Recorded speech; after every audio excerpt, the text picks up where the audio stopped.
Bien, mis hermanos, vamos a continuar con nuestro estudio acerca de la membresía de la iglesia. Mis hermanos, la iglesia local tiene la responsabilidad de recibir a aquellos que Cristo ha recibido. Con este fin, la iglesia, mis hermanos, es responsable delante de Dios de cerciorarse de que aquellas personas que están llegando a la fe en Cristo o aquellas que vienen de otras iglesias y quieren formar parte de la comunión han tenido una genuina experiencia de conversión. Así nos aseguramos como iglesia que realmente estamos recibiendo a hijos de Dios, personas que Dios mismo ya ha recibido. Ahora, esta responsabilidad, mis hermanos, cuando la vemos en las Escrituras, podemos ver que se puede aplicar a dos casos particulares principalmente. Primeramente, o el primer caso sería que la iglesia es la encargada de predicar el Evangelio, el baluarte de la verdad, mis hermanos. Es aquella que lleva las buenas nuevas de salvación a este mundo perdido. Y en ese alcanzar a los perdidos, en ese predicar el Evangelio, muchas personas van a creer en Cristo y van a experimentar lo que llamaríamos un nuevo nacimiento o conversión por medio de la fe en Él. Tanto la persona como la iglesia tiene que tener un testimonio claro acerca de esta conversión. Y esto siempre va a culminar, mis hermanos, y es importante que lo sepamos, toda la conversión culmina con las aguas bautismales. La persona que ha creído en Jesucristo termina siendo bautizada y entonces es presentada como un miembro de la iglesia local. Esto lo vemos claramente en las Escrituras, en Hechos capítulo 2, versículo 41. Cuando Pedro predica el Evangelio en Pentecostés, las personas escuchan su mensaje. Y ahí dice, en Hechos 2:41, entonces los que habían recibido su palabra, es decir, que habían creído en el Evangelio, fueron bautizados y se añadieron aquel día como 3,000 almas. Ese es el primer caso, personas que se les predica el Evangelio, creen el Evangelio y son bautizadas, dando un testimonio público a la iglesia y al mundo de que ahora siguen a Jesucristo. Pero también tenemos un segundo caso que vemos en las Escrituras. Este es el de las personas que ya son cristianas, ya son creyentes, ya se les ha predicado el Evangelio en otra iglesia local, ellos creyeron, ellos fueron bautizados y aún es posible que hasta hayan tenido un ministerio o un servicio en esa iglesia local. Pero ahora, por ciertas circunstancias, que pueden ser muchas, según el caso, han salido de esa congregación y ahora de repente llegan a donde estábamos nosotros, a la iglesia local en la que tenemos comunión y quieren formar parte de esa comunión que tenemos en Cristo Jesús. En esos casos también la iglesia es responsable de discernir, de cerciorarse que esa persona realmente es un cristiano, que realmente tiene una experiencia de conversión genuina y que tiene un bautismo teniendo conciencia de lo que ha hecho realmente. Mis hermanos, este caso lo vemos claramente en las Escrituras en el apóstol Pablo. En Hechos capítulo 9, cuando Pablo llega a Jerusalén, él ya era cristiano, él ya se había bautizado en la ciudad de Damasco, pero él llega a Jerusalén y los cristianos que están en Jerusalén tienen miedo de reunirse con él. ¿Por qué? Porque él antes era un perseguidor de la iglesia, ellos no conocían su nueva condición espiritual. En ese momento Bernabé se acerca al apóstol Pablo y conoce que él ha tenido una conversión genuina. Lo lleva a los apóstoles y los apóstoles lo presentan en la iglesia y desde ese momento Pablo tenía libertad de moverse entre los hermanos. Fue recibido por esta iglesia en Jerusalén. Ahora, mis hermanos, vamos a ver tres asuntos que creemos que deberíamos evaluar o discernir como iglesia para recibir a los nuevos miembros en cualquiera de estos dos casos. Primeramente vamos a ver el miembro y su experiencia con el Evangelio. Lo segundo que vamos a ver es el miembro y su experiencia de conversión. Y tercero, el miembro y los frutos o evidencias de su conversión. Pasando al primer punto, que es el miembro y su experiencia con el Evangelio, tenemos que definir qué es el Evangelio. El Evangelio son las buenas nuevas de salvación, acerca de la salvación que Dios nos ha dado en su Hijo Jesucristo. Ahora, mis hermanos, esto es solo por medio de la fe en el Evangelio. No hay otra manera de entrar al cuerpo de Cristo, de otra manera de ser salvo, sino a través del Evangelio. Por eso el apóstol Pablo, en su epístola a los Romanos, en el capítulo 1, versículo 16, dice que el Evangelio es el poder de Dios para salvación a todo aquel que cree. Es decir, que nuestra experiencia con el Evangelio, que es el poder de Dios, determina si Dios nos ha salvado realmente y nos ha incluido en su cuerpo, en su iglesia como miembros o no. Es muy importante. Por eso es muy bueno preguntarnos, es muy bueno preguntar a alguien que está llegando a la iglesia local. ¿de qué trata el Evangelio? Es una pregunta crucial que debemos hacernos. ¿De qué trata el Evangelio? ¿Cuál es su contenido? Si nosotros vamos a 1 Corintios capítulo 15, versículo 3 al 4, Pablo en estos versículos hace una síntesis del contenido del Evangelio. Dice en el versículo 3 de 1 Corintios 15, porque primeramente os he enseñado lo que yo mismo recibí, o lo que así mismo recibí. ¿Qué es lo que había recibido el apóstol Pablo? Acordemos que el apóstol Pablo se convirtió en ciudad de Damasco. ¿Qué fue lo que él recibió? ¿Cuál es el evangelio que él recibió y que él predicaba, el cual creemos para salvación? ¿Cuál es el poder de Dios, como él dice en Romanos? Dice que Cristo murió por nuestros pecados conforme a las Escrituras. Entonces, lo primero es que Jesucristo, el Hijo eterno de Dios, se hizo hombre para morir por nuestros pecados. Entonces, Él murió, Él se hizo hombre, ¿para qué? Para asumir nuestra deuda, una deuda que teníamos con Dios, para pagar con su muerte el costo de nuestros pecados, que nosotros no podíamos pagar y que nos llevaban a condenación. Él murió en la cruz y con su muerte satisfizo la justicia de Dios. Todo esto tal como estaba profetizado en las Escrituras. Luego continúa en el versículo 4.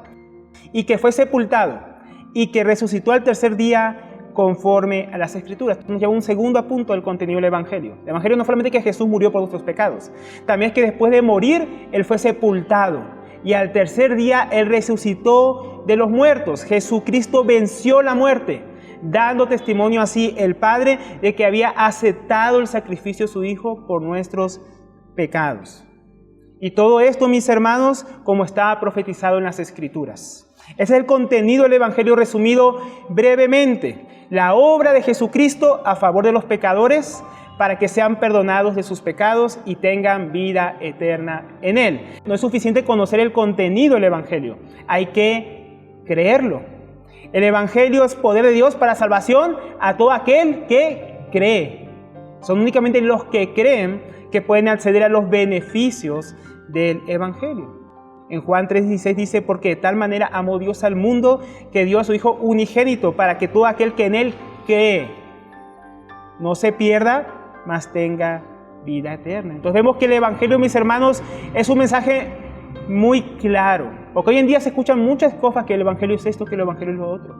Pero vemos que el Evangelio es la obra de Jesucristo, muriendo por nuestros pecados, levantándose de los muertos, para que si ponemos nuestra fe en Él, recibamos vida eterna. Y ahora que hemos visto brevemente esto, que es el Evangelio, es bueno preguntarnos, ¿cuál ha sido nuestra experiencia con el Evangelio? ¿Este es el Evangelio que hemos creído?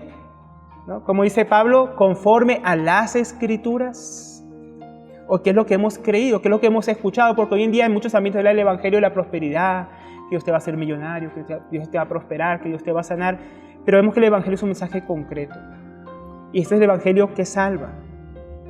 Y es muy importante que tengamos mucha claridad de este asunto. El mismo apóstol Pablo dice a los Gálatas, en el capítulo 1, versículo 8, que más si aún nosotros o un ángel del cielo os anunciare otro evangelio diferente del que os hemos anunciado, sea anatema, es decir, sea maldito. ¿Por qué? Porque no hay otro evangelio que salve, aparte del que está en las Escrituras, conforme a las Escrituras. Por ejemplo, si nos han predicado y hemos creído que Dios nos salva por buenas obras que hagamos o porque somos buenos, ese es un evangelio falso. O por ejemplo, que Dios nos salva por las obras de la ley como circuncidarnos o guardar el día de reposo. O por ejemplo, que Dios salva por cualquier otra cosa que nosotros pudiéramos hacer, aparte de la obra de su Hijo Jesucristo. Ese es un falso evangelio. Entonces, ¿qué evangelio hemos creído? ¿El que está en las Escrituras, el verdadero, o un falso evangelio? Que no tiene nada que ver con la obra del Hijo de Dios. Esto determina si realmente somos miembros de Cristo y por ende si la iglesia puede recibirnos como un miembro en plena comunión.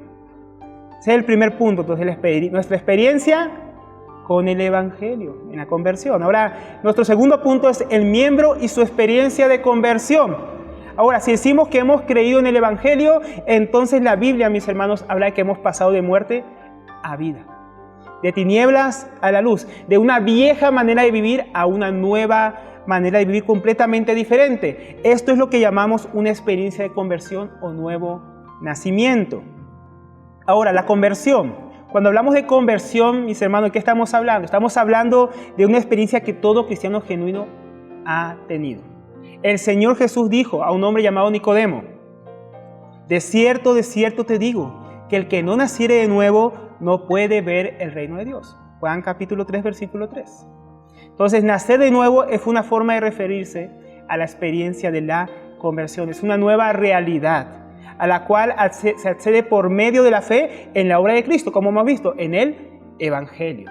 Entonces, esta realidad implica un cambio interior, ¿no? Pues se habla de un nuevo nacimiento que se refleja en la forma de pensar, se refleja en la forma de vivir de la persona. Nadie que haya experimentado un nuevo nacimiento puede dejar de llamarse hijo de Dios, pero al mismo tiempo, alguien que no lo ha experimentado no puede ser llamado hijo de Dios.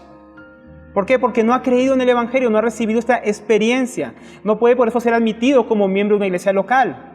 Por eso es tan importante, mis hermanos, que la iglesia discierna la realidad espiritual de quienes forman parte de ella y de quienes quieren formar parte de ella. Si se les ha predicado el Evangelio o venga de otra iglesia y ahora quiera tener comunión con nosotros y ser miembro de esa iglesia local. Ahora, cuando hablamos de la experiencia de conversión, mis hermanos, tampoco estamos hablando seriamente de una experiencia mística, ¿no? O una experiencia tan trascendental tal vez como la que tuvo el apóstol Pablo cuando se convirtió. Pero sí, mis hermanos, en la experiencia de la conversión hay ciertas evidencias, cierta realidad que la acompaña.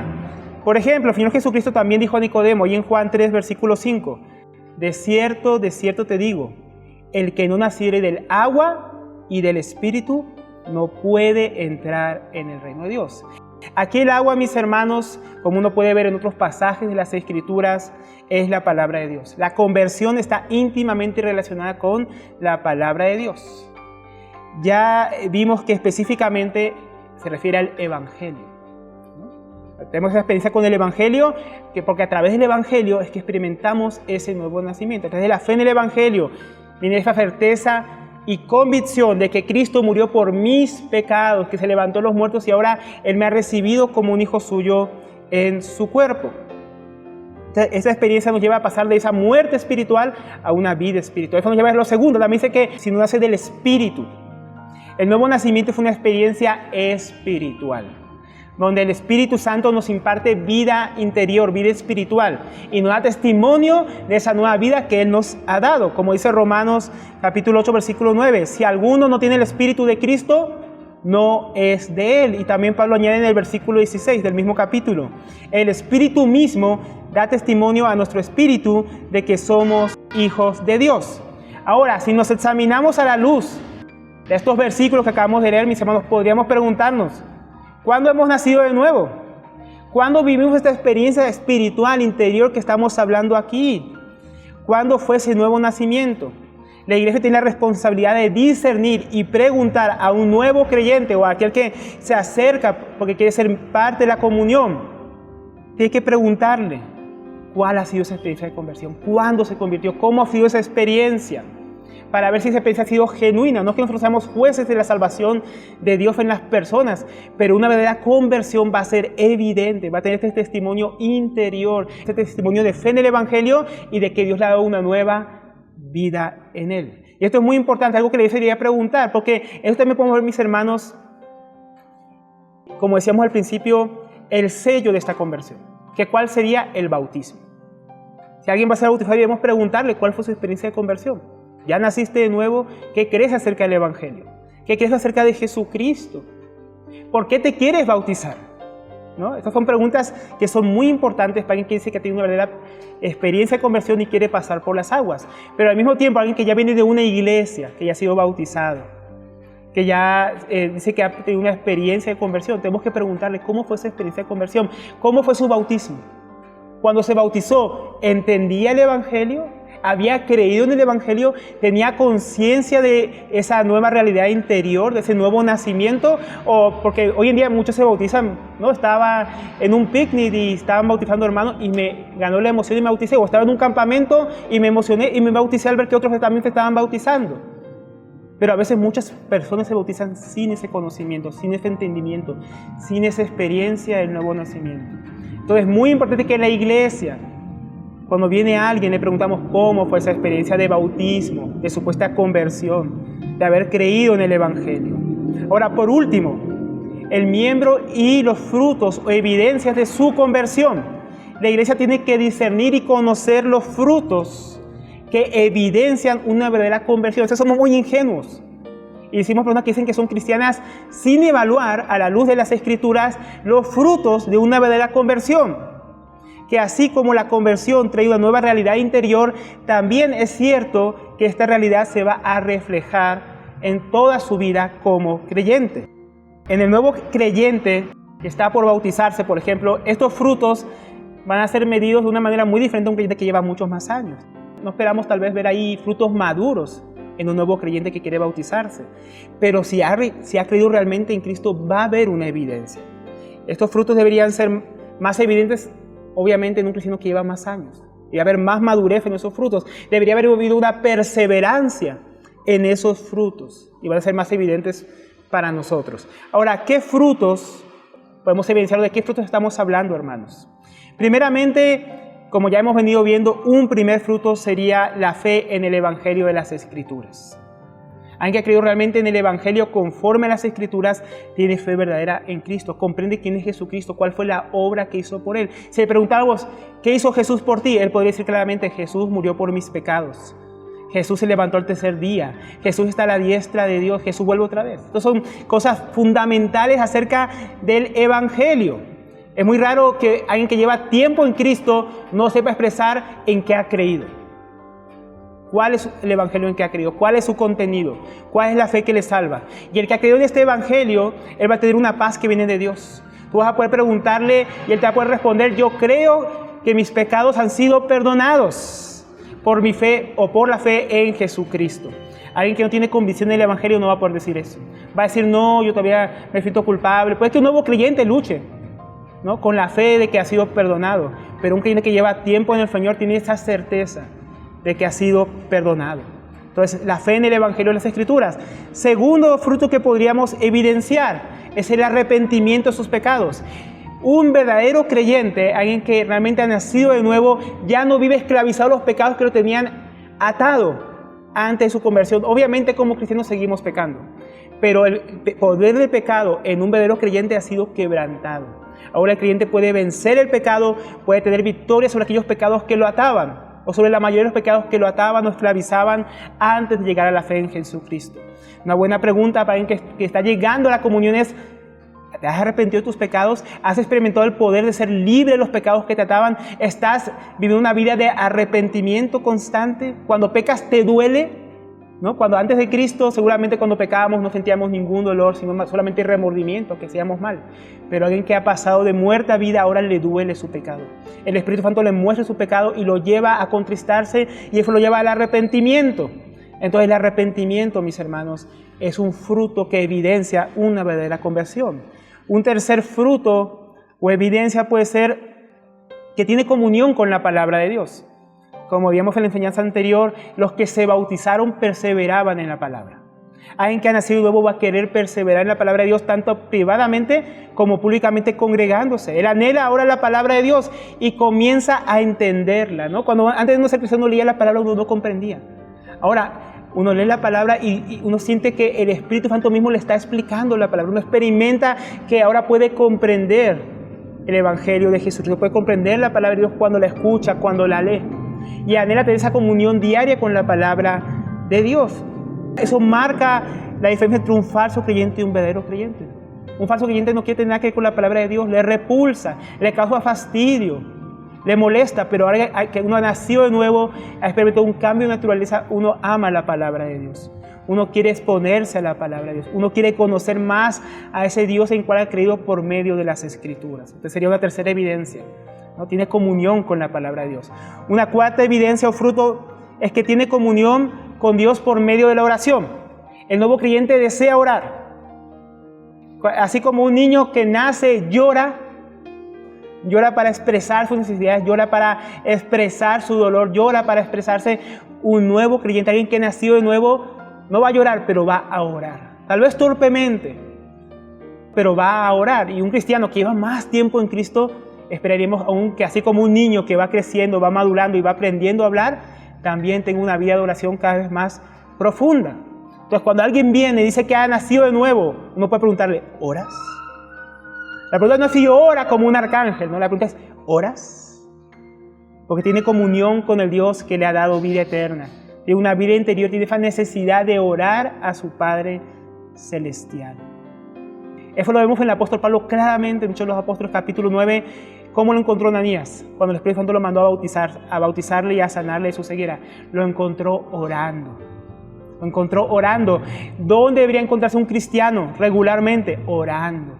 Sería muy raro que alguien que dice que ha nacido de nuevo, nunca ora. No ora regularmente o en alguna ocasión, por lo menos. Ahora, otro punto a considerar, mis hermanos, es el testimonio interno del Espíritu Santo. Testimonio, mis hermanos, es interno para el que cree, como ya hemos visto en Romanos, pero la iglesia tiene que poder ver en el creyente, en ese nuevo creyente o antiguo, la confianza de que tiene un testimonio interior, de que ahora él es hijo de Dios, pero también cuando peca, de que el Espíritu Santo lo compunge y lo lleva al arrepentimiento. La vida interior, mis hermanos, aunque es evidente para aquel que ha recibido la vida eterna, también tiene que ser evidente para la iglesia. Tiene que haber un testimonio de esa vida, ese Espíritu Santo que vive en él y lo lleva a mostrar esos frutos, ese fruto del Espíritu Santo en su vida, en menor o mayor medida. La Biblia dice que un árbol malo no puede dar buenos frutos, y un árbol bueno no puede dar malos, ni el malo dar buenos. Entonces, mis hermanos, si hay una nueva naturaleza, si un nuevo nacimiento, si el Espíritu de Dios mora en mí, se va a empezar a evidenciar el fruto del Espíritu Santo: fe, mansedumbre, templanza. En alguna medida, mis hermanos, amor, perseverancia. Se tiene que ver que ha habido ese paso, esa nueva vida que tiene el nuevo creyente. Sexto, un nuevo creyente va a querer bautizarse. Alguien que ha nacido nuevo va a querer obedecer la palabra de Dios. Va a querer cumplir con lo que Dios ha mandado. Mientras que un creyente antiguo, alguien que llega a la iglesia, debería haberse bautizado. Si no, deberíamos preguntarle, ¿por qué no te has bautizado todavía? No sé, alguien que dice que ha creído en Jesucristo, que ha creído en el Evangelio, que quiere obedecer la palabra de Dios, es muy raro que no se hubiera bautizado. Entonces, ese es un punto muy importante a considerar. Esa obediencia a la palabra de Dios, esa obediencia a querer cumplir con las primeras cosas que la Biblia manda a alguien que se ha convertido. El que se acaba de convertir va a querer bautizarse, y el que llega a la iglesia ya debería haberse bautizado, si realmente ha experimentado un nuevo nacimiento. La iglesia debería considerar ese asunto, mis hermanos. Debería considerar todos estos frutos y otros que podríamos agregar. Por causa del tiempo no vamos a entrar en esta ocasión. Todo nuevo creyente que viene a la iglesia tiene que ser examinado por la iglesia, tiene que verse estos frutos, mis hermanos, de una verdadera conversión. Y un último asunto que podríamos agregar aquí en estos frutos, mis hermanos, es que ha habido un cambio con su vida pasada. Muchas personas llegan de un contexto religioso, sea el catolicismo romano, sea espiritista, sea de cuánta religión hay hoy en día en el mundo, una secta que se llama cristiana, y dice que llega a la fe en Jesucristo. Puede que sea un nuevo creyente que viene de ese trasfondo espiritual de haber creído una falsa doctrina o tener una falsa fe, haber seguido ídolos, haber seguido mentiras, sea brujería, hechicería, sectas. Hay que ver, esa persona ahora ha dejado esas prácticas. Eso nos va a dar un claro indicio de que ahora él ha abrazado el Evangelio y ha rechazado sus pecados pasados de idolatría y de falsa religión. Lo mismo se puede decir a alguien que llega a la iglesia que dice que es cristiano, que se congregaba en otro lugar. ¿Qué es lo que cree? ¿Cree una herejía? ¿Cree una falsa doctrina? ¿Cuál es su trasfondo espiritual? ¿Dónde se congregaba antes? ¿Era una iglesia que predicaba el Evangelio bíblico o que predicaba un falso Evangelio, un falso Jesús, que se oponía a la Trinidad, que se oponía a la naturaleza de Cristo, hombre y Dios, a su encarnación? Esos son asuntos importantes que nos van a mostrar si realmente cree en Jesucristo. ¿En qué está creyendo ahora? ¿Es diferente a lo que creía antes? ¿O sigue teniendo las mismas prácticas de idolatría, de hechicería, de sectas falsas religiones? Estos son asuntos importantes a considerar. Ya terminando, hemos considerado, mis hermanos, la experiencia de la conversión a la luz de la membresía en la iglesia. Cómo la iglesia tiene que evaluar la experiencia de alguien que dice que es miembro del cuerpo de Cristo con el Evangelio, con su experiencia de conversión y con los frutos de una verdadera conversión. Y esto, obviamente, mis hermanos, siempre tiene que hacerse en un ambiente de amor, de que nosotros deseamos recibir realmente a los que son hijos de Dios, pero a los que no son hijos de Dios queremos orientarlos, para que realmente conozcan al Hijo de Dios, conozcan el Evangelio, tengan una experiencia genuina, se bauticen y lleven frutos verdaderos de arrepentimiento y de una verdadera conversión. Que el Señor nos siga ayudando a profundizar en este estudio, mis hermanos.